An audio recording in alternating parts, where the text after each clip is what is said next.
So yeah, I heard that O in the background there. I actually changed my password to be shorter. Sorry. Wait, you're going too fast. This is me. Here's contact info and stuff and whatever. So I actually shortened my password to get people to say O. That's called a troll.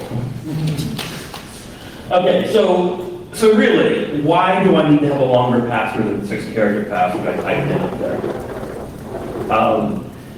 I use a different password to log on the servers. I don't share my passwords on things. So that's just for my local notebook. It's not for like my corporate password. It's not for my home NAS network. It's just a notebook. I have a separate account for full disk encryption that has a 30-character password. I've got no network services on this. So all I want is a wake from sleep password that is very short. So I'm constantly typing in every time I open up my notebook, every time my notebook goes into screensaver mode. So I'm typing in a lot. So I want it to be short or easy to type. So why the O? Anyone say, so now, is there an O? Is anyone just willing to say why my password is weak and why to make it longer? Are you on Wi-Fi? I'm not on Wi-Fi. You can see the little Wi-Fi icon up there is off. Anything else? Charging your machine and wait for you to type something valuable. Possibly, but if you charge my machine at that point, you've got pretty much everything on my machine anyway. Because I only use this machine, so everything on my machine you've got the data for anyway. So, yeah, so there are practical things. There are other reasons why. For example, it's easier to shoulder surf and find my password when it's short, for example. But then my machine's not out of my possession. So the point I was trying to make with this was that we had this idea that your password always must be secure in every instance. And that's not necessarily true. There's reasons why it should be secure, maybe reasons why smaller passwords. Sorry, just got another reason. That password is typically going to be the same as your OS X keychain password, which is going to, if you ever use that machine on the network, that's going to contain your mail access passwords and other things like that. Right. Your typical configuration. In a typical configuration, it's true. I, of course, don't have a typical configuration. But by the way, my normal password is much longer. It's 13 characters. But I shortened it just for this. So we also talk about like Last.fm, we mentioned several times here, about how that keeps getting compromised and people's passwords get dumped. My Last.fm password, by the way, is also very short. It's 8 characters and the simple keyword, dictionary word. So, but I don't care if it gets hacked, which is why it's short. I just don't care. So by the way, my presentation is about common misconceptions. And I think this you need a stronger password is a misconception that we have. We're always telling people you need to be as absolutely secure as possible. And what we really need to tell them is, well, you need to care about security for your corporate password or for your Gmail account that you really care when you get hacked. You don't need it for Last.fm. And of course, as you said, this assumes a lot of typical behavior for people. A lot of people do share passwords among their accounts. So their Last.fm password is their Bank of America password. And that's why it's bad for them. That's not Last.fm's fault, that's the user's fault for making the same password.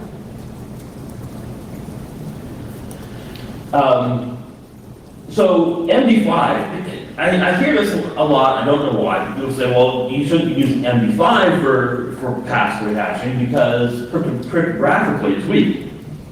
As everyone knows, people have now successfully created colliding SSL certificates that have the same that collide with the same MD5 password, MD5 hash. So therefore, we know that the MD5 algorithm cryptographically is completely broken. Yeah, that's true. We don't care about that cryptographic principle of MD5 for passwords. Collisions just don't happen. when we do hashtag, we really don't ever find one person's password. It's not their password, but it happens to collide to the same value. There's no, random dump that hash with the same as password one. And the reason is because there's just too many bits that you can't control. They're all zeros and stuff. And there's no attack that I know of where colliding passwords is a useful thing. I can in theory generate two passwords that hash the same value, but I don't know why. I don't let attack that help me with it. So what we get from this is that MD5 is just as good as SHA-1, or just as good as MD4. So Microsoft's problem has a lot of problems with NTLM passwords, but the problem isn't that it's using MD4 and MD4 is broken in the 1990s, it's everything else with Microsoft. Disagree. Yeah, same. There have been, there are plausible primary image attacks for MD4. That would help with password cracking? Plausibly, yeah. It is weak in that way, which MD5 is not yet. Really? Yeah. I don't think it's ever been demonstrated in practice, but there are some theoretical differences. Yeah, this is NTLM. There's so much more going on that I don't think there'll ever be an issue. Usually, for taking NTLM, for example, if you have a hash and you crack, you just pass it, and every Microsoft service will just accepts that. So I don't think there's been a lot of motivation to do any sort of MD4 style green attack. Right. Because if you have the hash, then that's gold. It's password equivalent. Yeah. Yeah. The MD4 use in obtaining the ND hash is not really so much for its cryptographic properties as it is sorting out character sentences. Yeah. Should we try to concentrate, No, I'd rather have a discussion. yeah, My point is to have a discussion. okay, yeah, well, Sorry, 2 minutes. To be clear, I'd rather have a discussion and then not get to the last few uninteresting things at the end than not have a discussion. So this leads to because cryptographic is secure. What we're using cryptographic hashes. But really, cryptographic hash is overkill. As we all know, we're not cracking cryptography with these hashes. We're cracking the entropy per password and stuff. So for 40 bits worth of complexity or 30 bits worth of complexity, we're using 128-bit or 256-bit hashes. That's just overkill. And indeed, everything that makes something good for cryptography is bad for hashing, for passwords. So Bitweasel had this in his presentation. I was going to talk about this and stuff, about how the real issue for hashing is not the cryptographic strength, it's this idea of attacker versus defender. And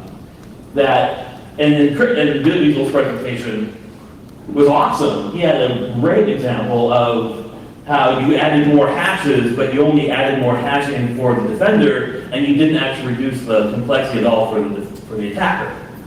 Which were really stupid. I was going to talk about Ketchak in SHA-3 and how it's optimized for hardware. So I was looking at for password hashing because the attacker has hardware, the defender usually just has x86 with SSC, and that's about it. The attacker has GPUs, FPGAs, ASICs, depending upon what they're willing to invest, and the defender doesn't.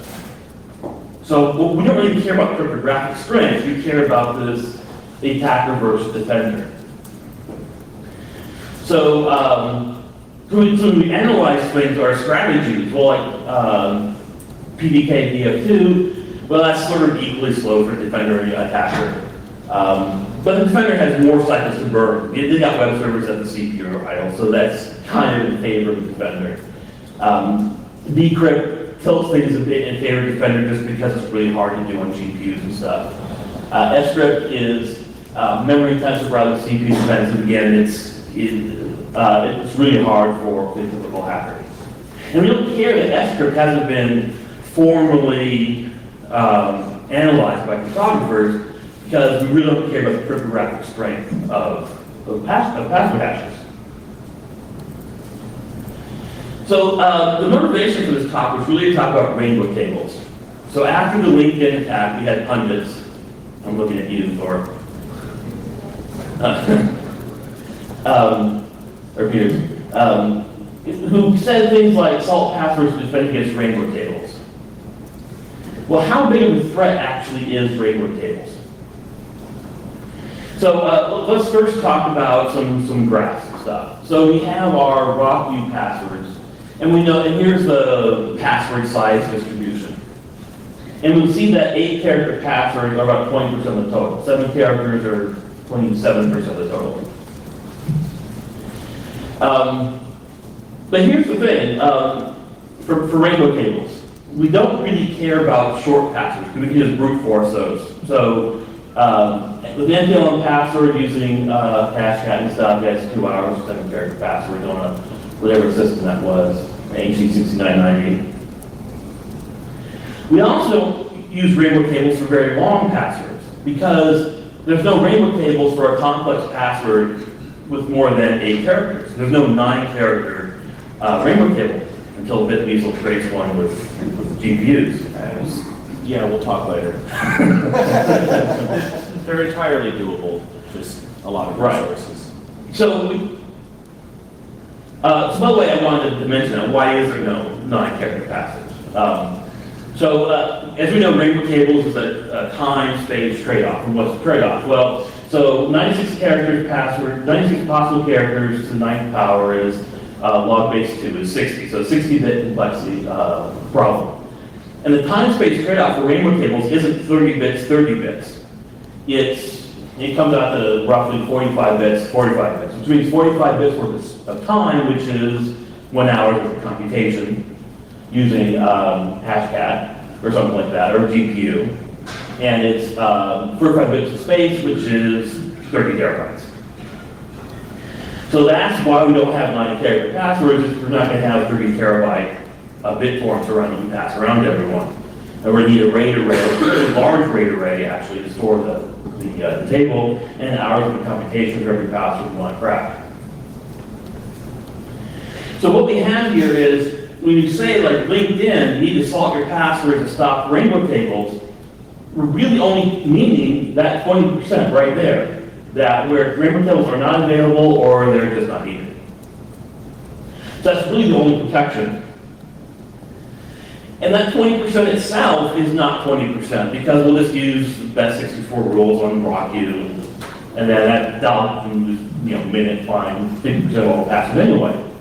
So it's really only that what you need to solve this password to protect against rainbow tables for is only 10% of the LinkedIn passwords. The other 90%, rainbow tables doesn't matter.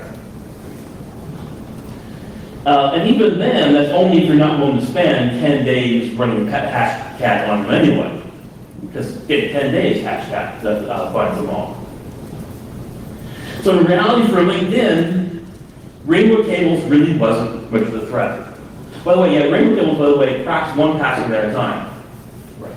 And so, so I'm gonna need 10 days. If I got a dump of 1,200 passwords, I might as well just use the hashcat anyway, rather than rainbow tables. So I was doing 1,200 at once. And LinkedIn was 1.5 million, or I forget how many. So for rainbow tables versus LinkedIn, rainbow tables meant nothing whatsoever. The marginal benefit is blah, blah, blah, it just doesn't make sense. Now, it's not to say that rainbow tables are useless. Of course they are. If I'm a pen tester with a notebook computer, doing a pen test, I need the results done in 5 days, and I'm going just for the admin password, yeah, I don't have that 10 days worth of GPU power and blah, blah, blah, blah. Rainbow tables helps. The GPU going to 9 characters, that'll make a difference. Really like freerainbowtables.com that uses CPUs that haven't optimized for GPUs, that's obsolete. There's no reason to ever use a rainbow table that's not going to be GPU based. And lastly about salts, is the proper message for LinkedIn is that salts stop the mass cracking, because I have to now do 1 password at a time for the per password salt. I guess I could do 1 salt for the entire website, and kind of defeat the purpose. Yeah, so saying salts are necessary for LinkedIn is good. Salts to stop hashcat and mass cracking, not salts to stop rainbow tables. So another good misconception is we'll just add, a bunch of GPUs like Jeremy, who's gone here, or Rick, or other people. Yeah, let's talk a little bit about the numbers. So first, let's think in terms of pure brute force without getting into anything else. So the problem with password cracking is you have this wall that you hit, and you hit it quite abruptly. So people have the idea of, well, if I can crack, 1,000 passwords with 1 hour's worth of computation, I can crack 2,000 passwords with 2 hours worth of computation. And that's not the way it works. This is a great little graph right here of at 5-character passwords I find almost instantly, but 6-character passwords I might need a day, and then 7-character passwords this is off the chart. And so what I've done here is I've graphed a netbook running an Atom processor, a desktop and a GPU, and a cloud with 10,000 machines. And we'll see that in terms of brute force only, of course, that I will not get significantly more passwords cracked in whatever password format this is. I think it was SHA-256. The numbers don't come out to that I've really made a big difference by going to Amazon EC2 clusters. I'm still only getting maybe 8-character passwords instead of 6-character passwords. So I can show this that in terms of brute force again, we have this area of trivialness that your laptop will find the password. And you have this area of practicality that no amount of brute forcing, even the NSA with all the computers in the world, or half the computers in the world, still is not going to be able to do much better than where we are already. By the way, there's an offside. I know people try to graph this exponential graph, and the graphs are always wrong. They graph them wrong. So yeah, this is how you do it. To get this nice even graph down here with these nice even things, I have 10 samples per thing here, so it's 1, and then I do this to the 1/10 power, and it works. The math actually works out. So in case you want to draw graphs like that to show the exponential difficulty, that's the way you use. Okay, so the thing is about, so I mentioned this in terms of brute forcing, to sort of show that we don't ever want to really, beyond having a nice one single GPU, it's not worth doing anything more.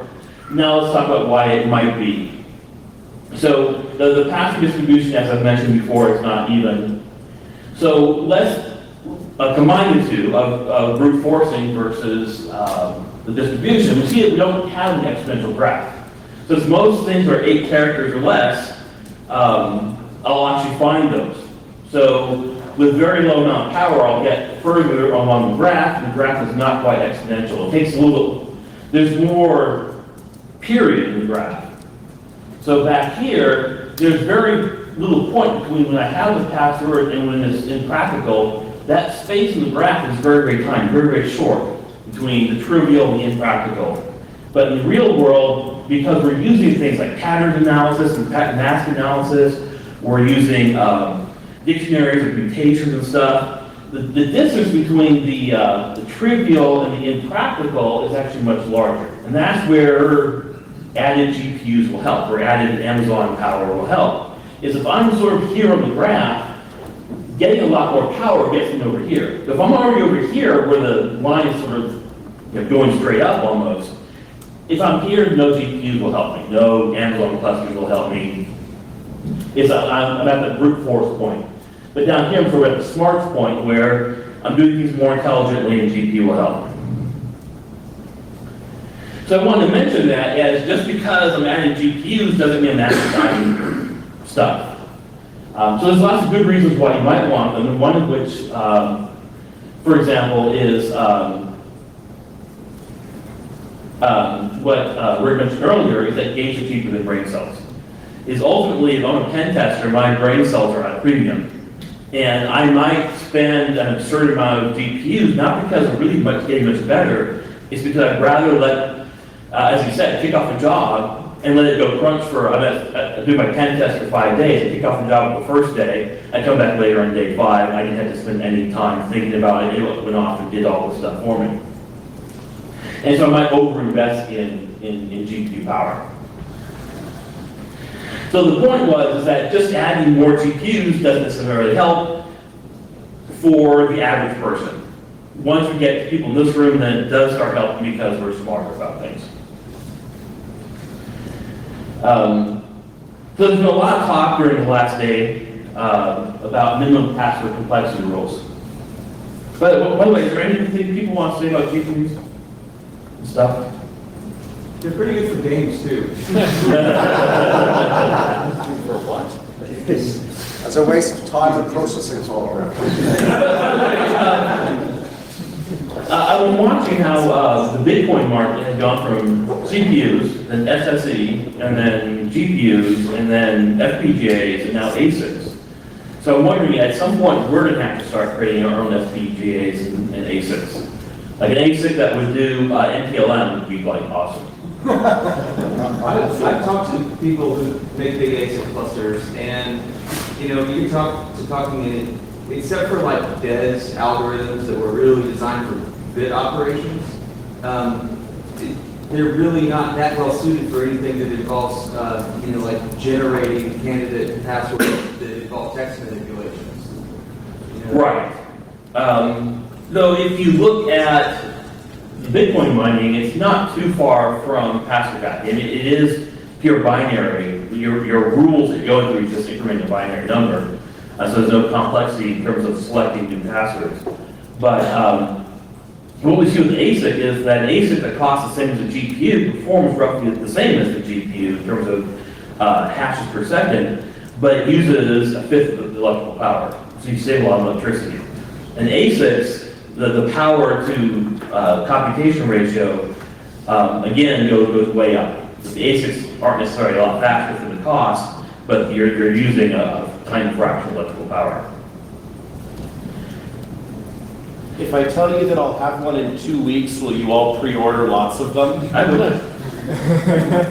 Of course, even after that happened, you see what happened with the ASICs, they pre-announced and then a year later it's still in ship. I was going to say I'll deliver them sometime in 2020, but I'll just call myself, you know, Butterfly Labs 2. Yeah. The problem with FPGAs is the software can really seriously target these things. It's like $1,000 to $3,000 to get serious code. Yeah, but there are that's... free sample versions for very specific parts. Right, like the program, to take someone's, to download from GitHub and then to upload it from an FPGA is free software. At least all the ones I've done, like Altair and stuff. Well, very specific parts. They make a special version of the software that's free. But Right. Once you want to do like the big parts or the real fast parts, you gotta spend some money on the software. And the Altair software I found pretty feature complete, surprisingly, and free. It is high quality software. in general. once the bit stream is written, though, once one person has that software, they can generate the bit streams to go out, and that's really what the Bitcoin world has been doing with FPGAs. There's a small number of bit streams that everybody just reuses. So I don't think that's a huge... Well, but if you want to, you know, make your own rules for password candidate generation and put it on the FPGA, I mean... But, yeah, we'll talk later, because I'm actually looking along these lines anyway. Cool. So minimum password complexity rules. So, so I had a pen test engagement where the customer said, well, you're not going to really crack any passwords because we have password complexity federal rules. And that wasn't fail in general, because their complexity rules were very minor. It was just your typical minimum 8 bytes, mixed case, and a letter or symbol, which meant password 1 was just fun. So yeah. So the result was I couldn't really tell if they had any password complexity rules. Yeah, you sit down to your little rock, you hash cat -64, and then you know, poof, you get half the password. And then I again used GPU power instead of anything else. I just did a hash cat job doing 8-character passwords and then went away. 10 days later, come back and there's 90% of the passwords. And so that got me to thinking that one of the most important rules is, this is the next slide, is at least do 9-character policy. As I mentioned before, the rainbow tables only go to 8. And that a single GPU takes at least 10 days. So the difference between 8 and 9 is huge in that the impact it would have on a cracker. For 8 character passwords, you say in 10 days, is that with a Unicode 6.1 chipset? Or? No. So So your password quality is Unicode. I'm always wondering about that. It's not too hard to teach people how to, like, even US keyboards, how to put Unicode character in them. Just on that, we've had lots of problems. Sometimes it depends on which keyboard you use. So we've had users who were using one keyboard where, let's say, umlaut was native on the keyboard, and another one where it was an alt thing, and we're just treating them as these octets. Well, Windows has that thing with the alt key and the numeric keypad, you type in any key code. Yeah. So alt 139 is A and do or something, I don't know. Right, but people were getting different results on different systems with different keyboards instead. So we just had to tell. Yeah, I know how to type it on a Mac. We just had to tell people, no, it's really easy to do on a Mac. It's just sometimes it comes out differently. Yeah, I know how to do that. So we just had to tell people. But the simple business, I mean, there are some guys that are doing hardware. So I mean, if somebody could just make a Unicode 6.1 keyboard, I want one. You got a lot of keyboard.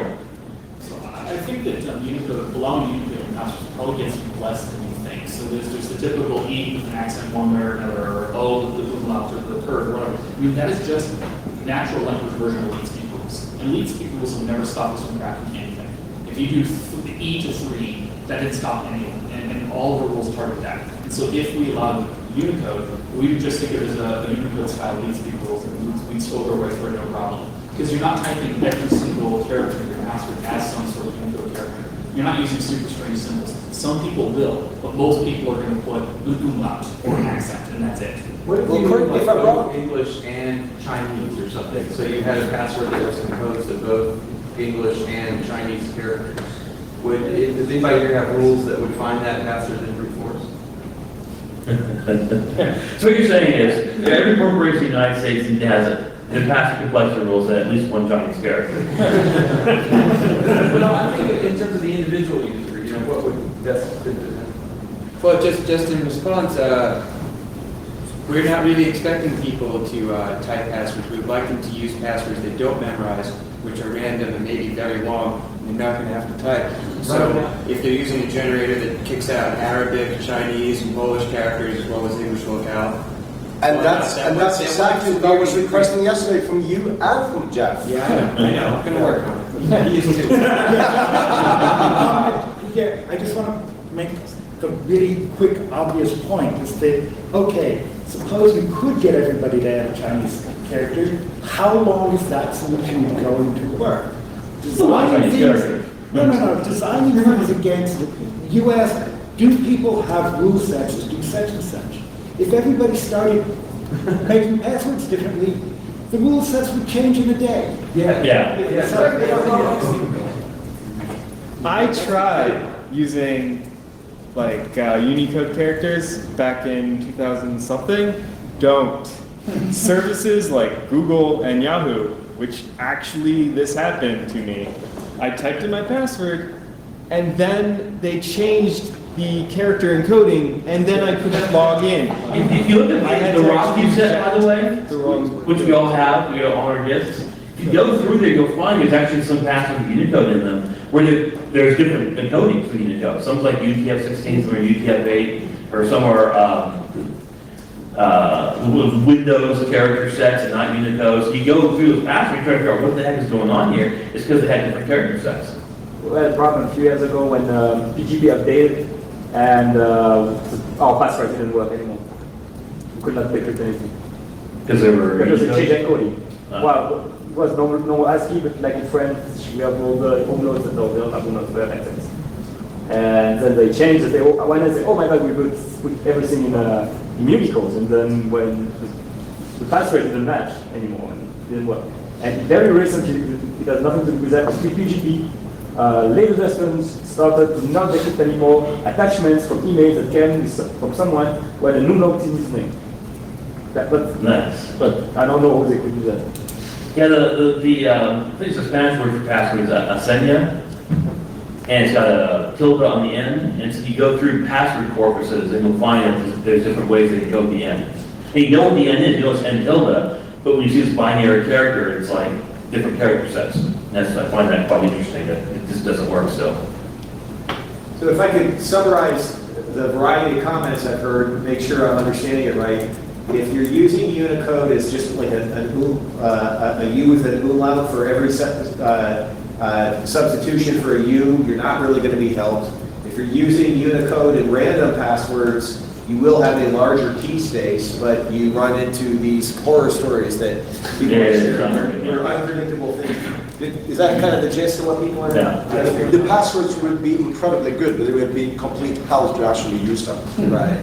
They're secure, nobody can log in. What would be? That's a problem why. So I would say also with Unicode, don't forget all the software bugs, including the bcrypt library that turns into question marks. So you can shoot yourself in the foot trying to be secure just because it's. Yeah, there was a system that did that. It treated like all the Unicode characters as all the same characters. So you got that. No, we have to go after all the web developers and application developers for that. It's not a password problem, it's a stupid idiot problem. So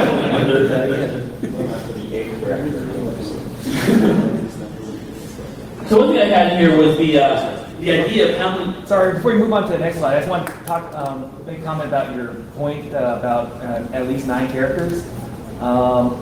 So, I mean, yeah, it helps against rainbow tables, but you just talked about rainbow tables being. Or just that level of hashtag is right at. But I mean, like, characters. Rick, I mean, how, like, much against 9 characters do you get with masks? Like 90% in, in a short period of time. So, I mean, increase it to 9 characters, like, it makes it harder. It doesn't really make for the majority of password harder. When I look at the jumps that would happen, it increases any one character. You can go to 15 characters, my masks and my patterns and my word lists and stuff. I'm still going to get them. So any one jump is going to be small, no matter what level we're at. I just find the 8 to 9 jump is larger than the other jumps. It's still that 9 character, I'm still going to easily do it, but it seems to me it's a larger jump. And the reason you're not picking 10 is that would be too much to ask for. Well, the 9 to 10 jump is, I think, smaller than the 8 to 9 jump. Yeah, 8 to 10 is even better, but I'm trying to say the marginal benefit You're of trying to get one something jump. that your client will actually agree to. Right. Yes. And the 8 character is like, I don't even notice you have an 8 character minimum, right? It's just, by any measurement, I still notice it. Yeah, it's kind of interesting. As a pen tester, one of the most horrible things I've actually found out over the number of years is the companies that I had the hardest time breaking into all had 3-character passwords. Did you go that low? Did you cry? I mean, it's simple. From a brute force standpoint, how often do we actually try 3-character passwords? We don't. So Did the hashtag, the old days automatically did 7 characters and just brute force 1 through 7? And then No, changed not version online booting. Online booting, not against the list. it? Okay. So if we had the hashes, game over. Simple as that. Who cares what the password is? We can do pass the hash. And Right, there's other stuff, yeah. and compromise the customer. But from when we're dealing with actual passwords, there's 2 areas that I see the biggest level of security value in is shitty passwords, 3 characters, because I never brute force those. Because And it's never figured that. who the hell's going to guess a 3-character password? And the other thing is passphrases. Customers that actually utilize passphrases where they get away from the Windows egg characters, alphanumeric, uppercase, lowercase type things. Customers that follow that policy from a password perspective, I rarely don't compromise. Right. Because they all use either summer 13, winter 13, these common standards. So from a password perspective, it's either really bad passwords, 3 characters, which I have a hard time guessing because I don't think that's stupid, or they use passphrases, which is a big benefit, Right. where they have little sentences with spaces and things like that, which are easy for the customer to remember. And obviously, Unicode pop, hell, damn nightmare. So I'm going to the next one, because we're at 12:41.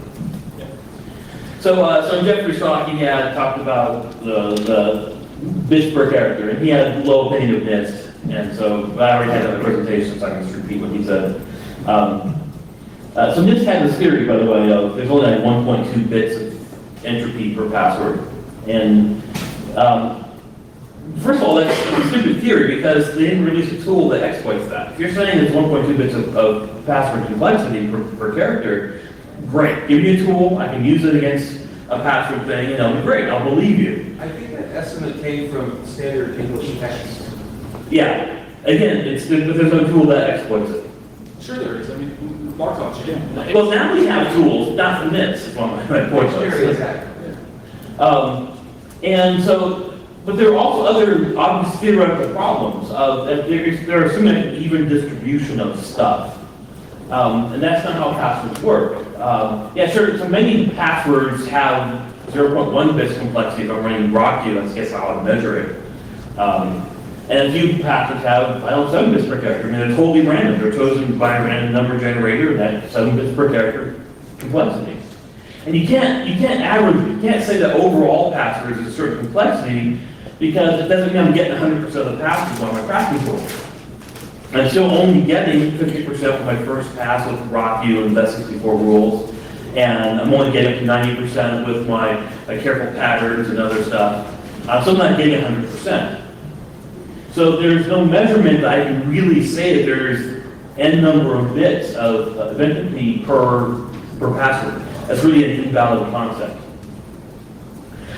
So the valid concepts are things like looking at Hashcat and the tools that come with Hashcat, the pack tools and the Markov chains and the other stuff.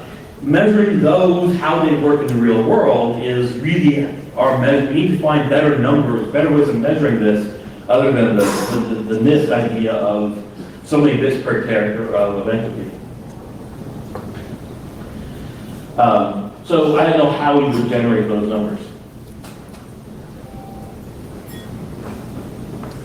So this is my final item, and we discussed this a lot, that you can't fix stupid. So a lot of the discussion is assuming that maybe we can find a better way of password rules. For example, the 122221 one, upper and lower digits symbol, and minimum of 12 characters.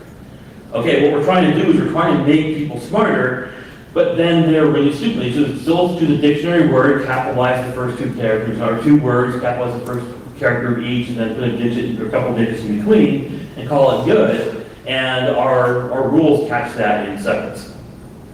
And it's because our rules that we use, we're not hacking the computer, we're hacking their mind, and their mind is stupid, so we're hacking stupid. And so we need to actually say at some point that this is unacceptable, that this is never going to work. We can sit here forever, create better and better tools, and they're, the ones presented yesterday were a pretty good tool for fixing stupid, but it's stupid still gets through. So we need to say, well, this is broken. That idea is just broken. And just accept that is broken, we're dealing with a broken system. And things like, I was mentioning the back earlier, why not just select passwords for users? So you give them random passwords, only 8 characters or 9 characters, but totally random, and that's something that I really have a hard time breaking. A 9 character, totally random number generated, I'm not going to crack. Yeah, I could with me enough years to keep crack with hashtag, I could with brute force, but in practice, I'm not going to do it. And so that works, and we need to accept that as an idea that, well, that does work. I do have a solution, which is don't ever have people choose their password. And you look at things like 2-factor authentication, and that's what 2-factor authentication is really doing, as Rick discussed earlier. Passwords are broken, they're completely broken, I'm always going to crack them. So and that's why people move to 2-factor. It's not 2-factor for all the other reasons people choose 2-factor. It's really more 1-factor, that the factor of password is kind of meaningless, so let's give them a factor that actually works.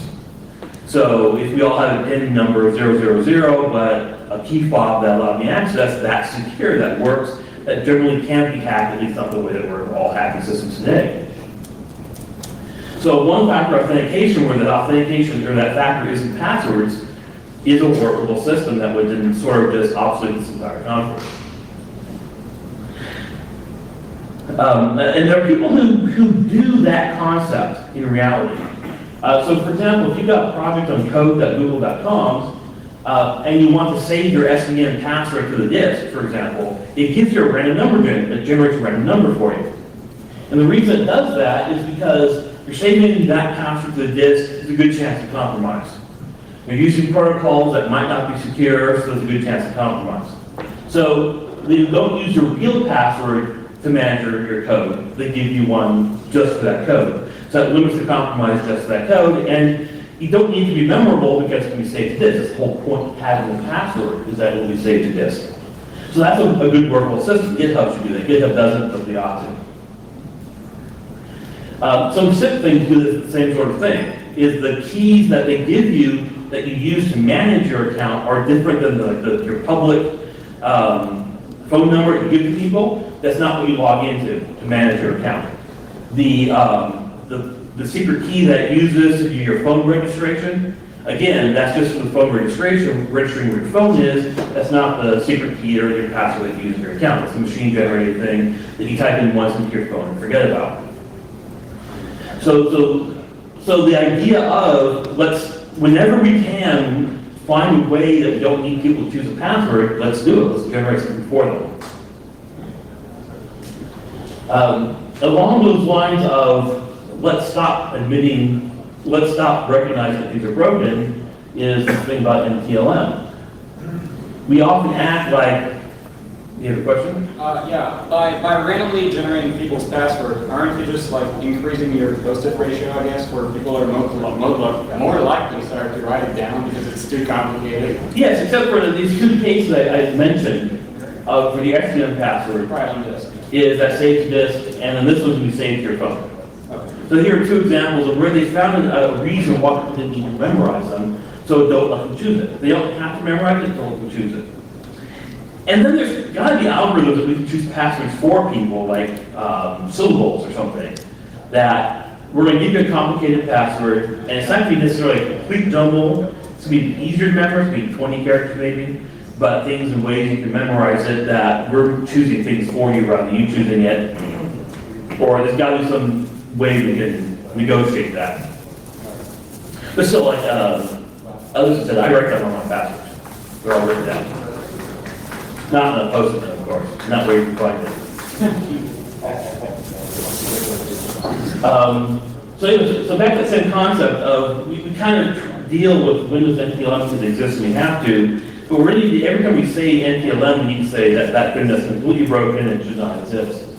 And it's broken. I didn't have any actual content on that, because I don't really need to reiterate why it's broken. NTLM v2 is slightly less important. So the Mox Mars part of the thing last year was because it's broken when you use it across the network. It's broken when you have past the hash. It's broken all sorts of different ways.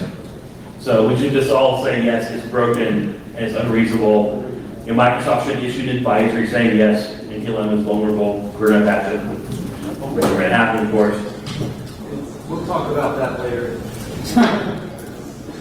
So that's the talk. Anything?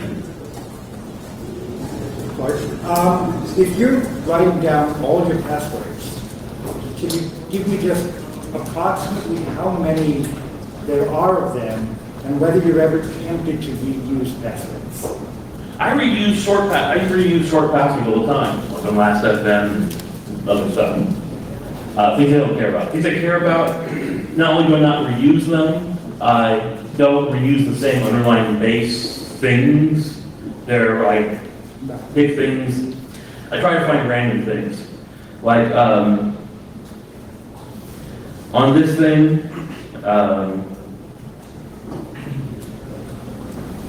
one reboot, start over.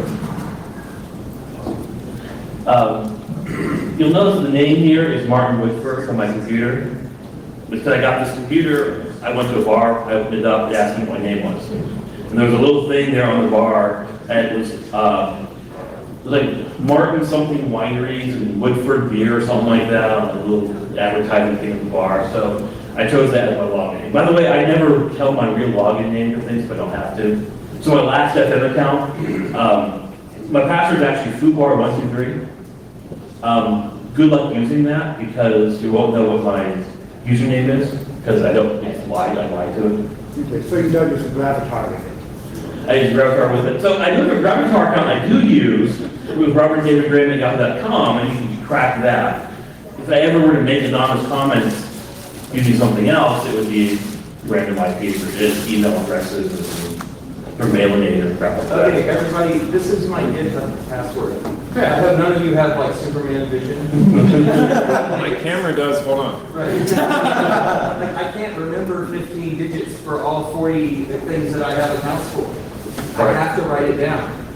Right, and so I write it down. So there's like 20 that I've got written down, there's 20 things I really care about, and the rest I don't care about. I use to ride with foodbar123 most of the time. If you go crack something like Stratford, you find foodbar123 main games. And I forget because I change it every year. I've started using a correct force battery stable generator. You know what that is? A correct force battery stable? Don't swear. Oh, yes, they see me. Yeah, I started generating my passwords to be a series of vocabulary words. And so it's more memorable for the same entropy, I think. And I think cognitive science research shows the same thing. You know the 7 plus or minus 2 rule and how many things you can keep in their working memory? Oh, yeah. And it doesn't matter that much how big the set guy is or big guy. You can remember about 7 plus or minus 2 digits, and you can remember about 7 plus or minus 2 vocabulary words. It's not completely uncorrelated, but you can get more information with that. I think that's mostly nice. We're going to break it off. That, Robert, will you be with us? I'll be here. Yeah. So there will be lots more opportunities to talk to Robert as well. So thank you again.